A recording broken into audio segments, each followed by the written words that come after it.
Salamat sa bagong araw, Lord. Panginoon, maraming salamat sa bagong araw na ito. Maraming salamat sa masarap na tulog. Maraming salamat sa masarap na pahinga. Alam ko po, Panginoon, na ako'y binantayan ninyo at inalagaan ng buong magdamag. Haharapin ko po, Lord, ang araw na ito na puno ng pag-asa sa aking puso't isipan, sa aking buong pagkatao, sa aking buong araw ngayon.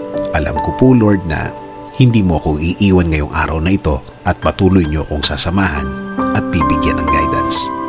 Maraming salamat dahil ginising mo ako ngayong umagang ito at alam kong ang araw na ito ay magiging blessed dahil andyan ka, Lord.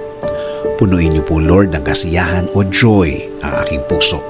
Ipaalala niyo po sa akin kung gaano ako ka-blessed sa araw na ito.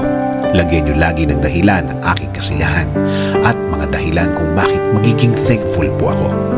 Kapag pumasok na po ang problema sa aking araw ngayon, i-remind niyo po ako ng inyong pagmamahal, ng inyong presensya, ng inyong kabaitan, ng inyong pag-aalaga, na kayo po ay laging andyan para ako'y alalayan.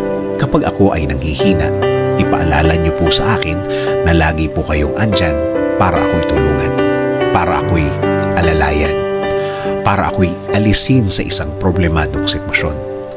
Lord, kapag naalala ko ang aking problema, please remind me that you got me, that everything will be okay and fine. Please remind me also of my purpose. Kung bakit ako nasa mundo, kung bakit ako nabuhay, kung bakit ako andito para sa araw-araw, para paglingkuran kayo at mahalin. Kasama na ang mga nagmamahal sa akin at nagpapahalaga na kayo pa din ang dapat masunod sa aming buhay.